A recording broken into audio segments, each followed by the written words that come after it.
حضرت علی رضی اللہ تعالیٰ عنہ نے فرمایا کہ دعائے وسعت رزق دن میں 3 بار پڑھنے والے کو غیب سے خزانے ملتے ہیں۔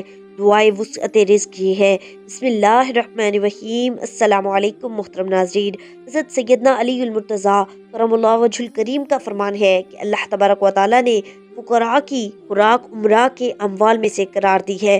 بس کوئی بھی فقیر جو بھوکا رہا اس کا حق یقیناً کسی غنی نے کھایا ہوگا اور اللہ تعالیٰ اس سے اس کے متعلق باز پرس کرے گا۔ یہ فرمان اس طرف اشارہ ہے کہ رزق کی تقسیم اللہ نے روئے زمین پر تمام جانداروں کی ضروریات کو سامنے رکھ کر کی ہے۔ اب اگر کوئی محروم ہے تو یقیناً کسی با اثر ثروت مند نے اس کا حق غصب کیا ہوگا۔ دنیا میں دیکھیں تو اکثر وسائل پر ایک قلیل جماعت کا یا چند ممالک کا قبضہ ہے۔ یہ دیگر انسانوں کے حقوق کو غصب کر لیتے ہیں۔ نتیجے میں معاشرے میں دولت کی غیر عادلانہ تقسیم نظر آتی ہے۔ یقیناً یہ تمام غاصبین دنیا و آخرت میں جواب دہ ہوں گے۔ قرآن میں واضح ارشاد ہے کہ ہمارے اموال میں سائلین اور محروم افراد کا حق ہے۔ کیا معلوم اللہ نے کسی ضرورت مند کے رزق کا کوئی حصہ ہماری آمدنی میں قرار دیا ہو تاکہ ہم وسیلہ بنے اور اس کا حق ایمانداری سے پہنچائیں۔ صدقات و زکوٰۃ کی ادائیگی میں کوتاہی کریں جس کے نتیجے میں وہ ضرورت مند اگر محروم رہ گیا تو ہم سے اس کا مواخذہ کیا جائے گا۔ لہٰذا اپنے گرد و پیش نظر دوڑائیں، اگر کوئی ضرورت مند نظر آئے تو اس کی مدد کے لیے اقدامات کرے۔ انسان اپنے رزق کے لیے دیگر انسانوں کا محتاج ہے۔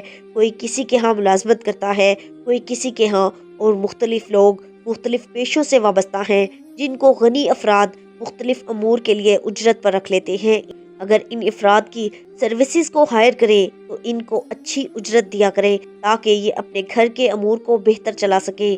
بیکار بھاؤ تاؤ کر کے ان کی روزی کو کم نہ کرے۔ بلا شبہ بھاؤ تاؤ مناسب بات ہے، لیکن اگر اجرت بہت کم طے ہو جائے تو کچھ اوپر انعام دے دیا کرے۔ یقیناً غنی ہونے میں سنگین ذمہ داریاں ہیں۔ ایک صحابی کا خوبصورت واقعہ ہے۔ مدینے کا بازار تھا، گرمی کی شدت اتنی زیادہ تھی کہ لوگ نڈھال ہو رہے تھے۔ ایک تاجر اپنے ساتھ ایک غلام کو لیے پریشان کھڑا تھا۔ غلام جو ابھی بچہ ہی تھا وہ بھی دھوپ میں کھڑا پسینہ پسینہ ہو رہا تھا۔ تاجر کا سارا مال اچھے داموں بک گیا تھا، بس یہ غلام ہی باقی تھا جسے خریدنے میں کوئی بھی دلچسپی نہیں دکھا رہا تھا۔ تاجر سوچ رہا تھا کہ اس غلام کو خرید کر شاید اس نے گھاٹے کا سودا کیا ہے۔ اس نے تو سوچا تھا کہ اچھا منافع ملے گا، لیکن یہاں تو اصل لاگت ملنا بھی دشوار ہو رہا تھا۔ اس نے سوچ لیا کہ اب اگر یہ غلام پوری قیمت پر بھی بکا تو وہ اسے فوراً بیچ دے گا۔ مدینے کی ایک لڑکی کی اس غلام پر نظر پڑی تو اس نے تاجر سے پوچھا کہ یہ غلام کتنے کا بیچو گے؟ تاجر نے کہا میں نے اتنے میں لیا ہے اور اتنے کا ہی دے دوں گا۔ اس لڑکی نے بچے پر ترس کھاتے ہوئے اسے خرید لیا۔ تاجر نے بھی خدا کا شکر ادا کیا اور واپسی کی راہ لی۔ مکہ سے ابو حذیفہ مدینہ آئے تو انہیں بھی اس لڑکی کا قصہ معلوم ہوا۔ لڑکی کی رحمدلی سے متاثر ہو کر انہوں نے اس کے لیے نکاح کا پیغام بھیجا تو قبول کر لیا گیا۔ یوں واپسی پر وہ لڑکی جس کا نام سبیتا بنت یعار تھا ان کی بیوی بن کر ان کے ہمراہ تھی اور وہ غلام بھی مالکن کے ساتھ مکہ پہنچ گیا۔ ابو حذیفہ مکہ آ کر اپنے پرانے دوست عثمان ابن عفان سے ملے تو انہیں کچھ بدلا ہوا پایا اور ان کے رویے میں سرد مہری محسوس کی۔ انہوں نے اپنے دوست سے استفسار کیا کہ عثمان کی سرد مہری کیوں؟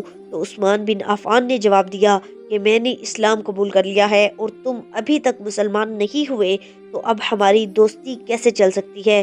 ابو حذیفہ نے کہا تو پھر مجھے بھی محمد صلی اللہ علیہ وسلم کے پاس لے چلو اور اس اسلام میں داخل کر دو جسے تم قبول کر چکے ہو۔ حضرت عثمان رضی اللہ تعالیٰ عنہ انہیں نبی کریم صلی اللہ علیہ وسلم کی خدمت میں لے کر حاضر ہوئے۔ وہ کلمہ طیبہ پڑھ کر دائرہ اسلام میں داخل ہو گئے۔ گھر آ کر انہوں نے بیوی اور غلام کو مسلمان ہونے کا بتایا تو ان دونوں نے بھی کلمہ پڑھ لیا۔ حضرت ابو حذیفہ رضی اللہ تعالیٰ عنہ نے اس غلام سے کہا کہ چونکہ تم بھی مسلمان ہو گئے ہو اس لیے میں تمہیں اب غلام نہیں رکھ سکتا، لہٰذا تم میری طرف سے اب آزاد ہو۔ غلام نے کہا آقا میرا اب اس دنیا میں آپ دونوں کے سوا کوئی نہیں ہے، آپ نے مجھے آزاد کر دیا تو میں کہاں جاؤں گا؟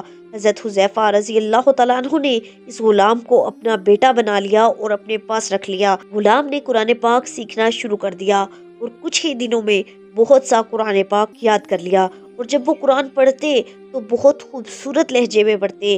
ہجرت کے وقت نبی کریم صلی اللہ علیہ وسلم سے پہلے جن صحابہ نے مدینے کی طرف ہجرت کی، ان میں حضرت عمر رضی اللہ تعالیٰ عنہ کے ساتھ حضرت ابو حذیفہ رضی اللہ تعالیٰ عنہ اور ان کا یہ لے پالک بیٹا بھی تھا۔ مدینہ پہنچ کر جب نماز کے لیے امام مقرر کرنے کا وقت آیا تو اس غلام کی خوبصورت تلاوت اور سب سے زیادہ قرآن حفظ ہونے کی وجہ سے انہیں امام چن لیا گیا، اور ان کی امامت میں حضرت عمر رضی اللہ تعالیٰ عنہ جیسے جلیل القدر صحابی بھی نماز ادا کرتے تھے۔ مدینے کے یہودیوں نے جب انہیں امامت کرواتے دیکھا تو حیران رہ گئے کہ یہ وہی غلام ہے جسے کوئی خریدنے کے لیے تیار نہ تھا۔ آج دیکھو کتنی عزت ملی کہ مسلمانوں کا امام بنا ہوا ہے۔ اللہ پاک نے انہیں خوشگلو اس قدر بنایا تھا کہ جب آیات قرآن کی تلاوت فرماتے تھے تو لوگوں پر ایک محویت سی طاری ہو جاتی اور راہگیر ٹھٹک کر سننے لگتے۔ ایک دفعہ ام المؤمنین حضرت عائشہ رضی اللہ تعالیٰ عنہ کو رسول کریم صلی اللہ علیہ وسلم کے پاس حاضر ہونے میں دیر ہوئی۔ آپ صلی اللہ علیہ وسلم نے توقف کی وجہ پوچھی تو بولیں کہ ایک قاری تلاوت کر رہا تھا، اس کے سننے میں دیر ہو گئی، اور خوش الہانی کی اس قدر تعریف کی کہ نبی پاک صلی اللہ علیہ وسلم خود چادر سنبھالے ہوئے باہر تشریف لے آئے۔ دیکھا تو وہ بیٹھے تلاوت کر رہے تھے۔ آپ صلی اللہ علیہ وسلم نے خوش ہو کر فرمایا، اللہ پاک کا شکر ہے کہ اس نے تمہارے جیسے شخص کو میری امت میں بنایا۔ سبحان اللہ!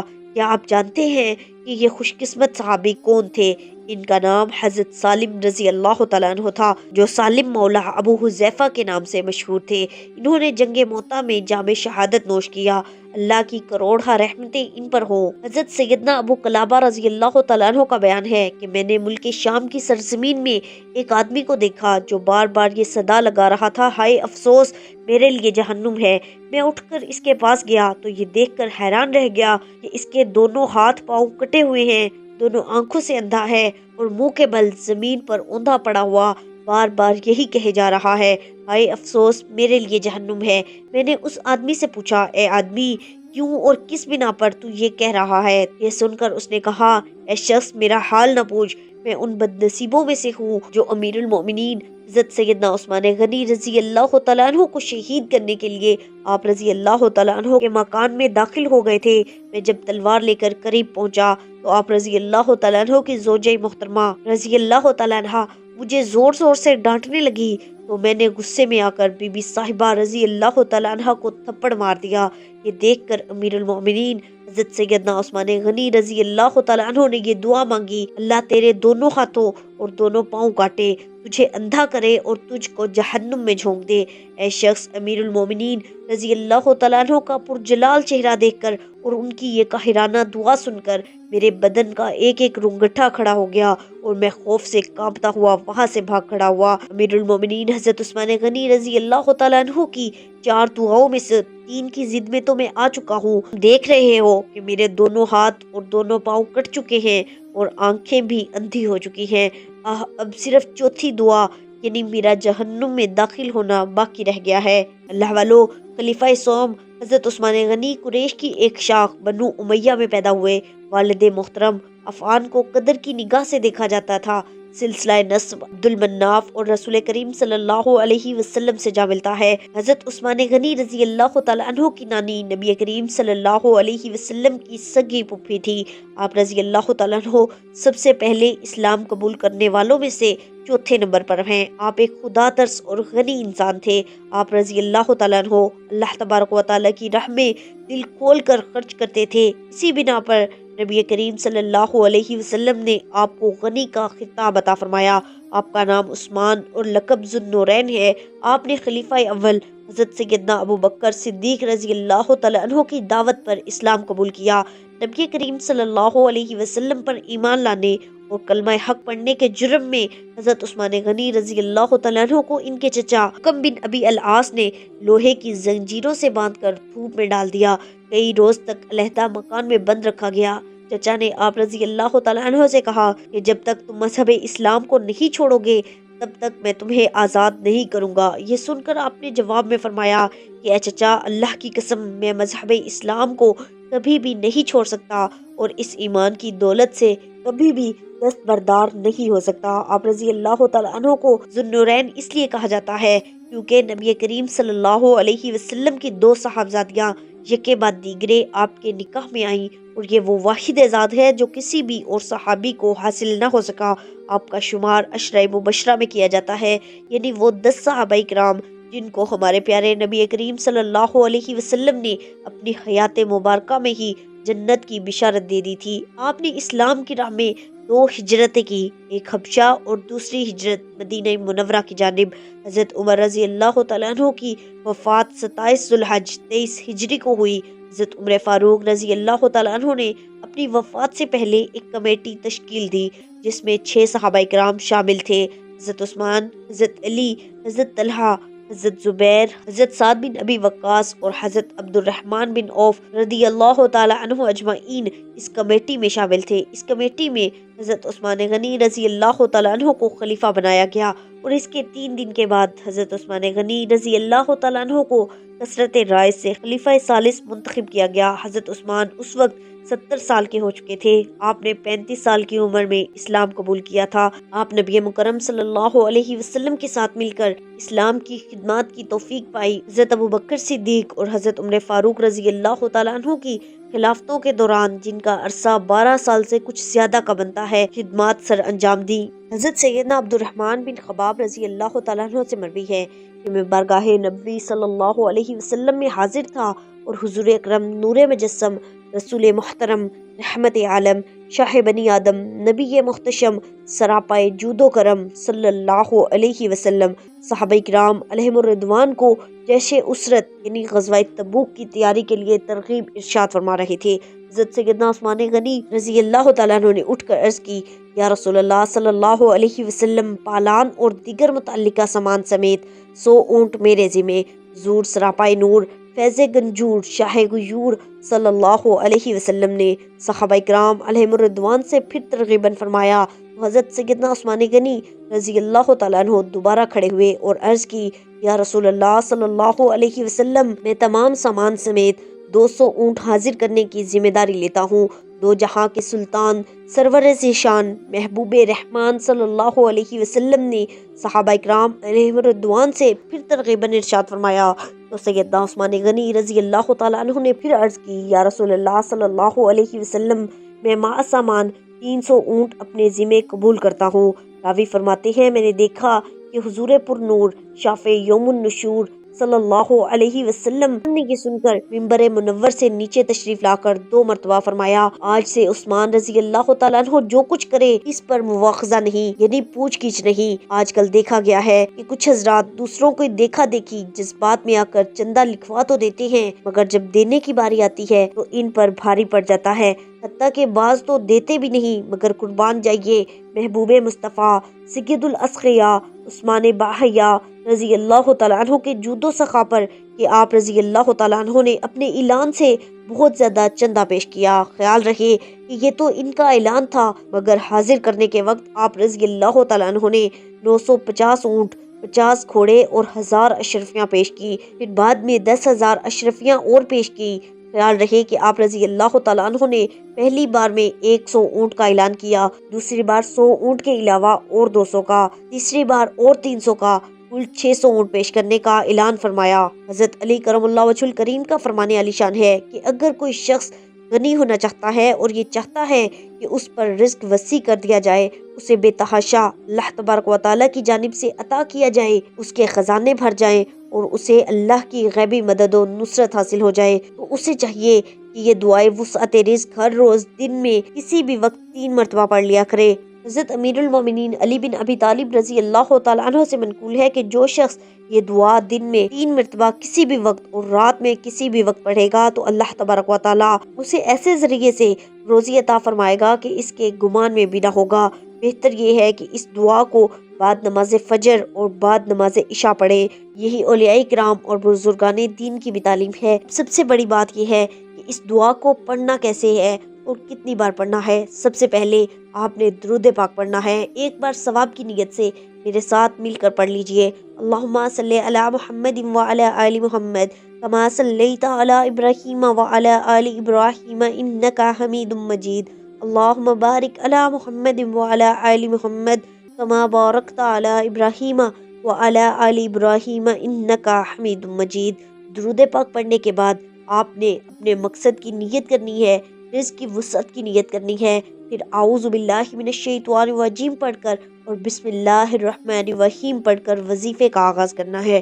اس کے بعد آپ نے یہ دعا پڑھنی ہے، بسم اللہ الرحمن الرحیم، یا اللہ یا اللہ یا ربی یا ربی یا ربی یا حی یا قیوم یا ذوالجلال والاکرام، اسألک باسمک العظیم العظم ان ترزقنی رزقا واسعا حلالا طیبا برحمتک یا ارحم الراحمین۔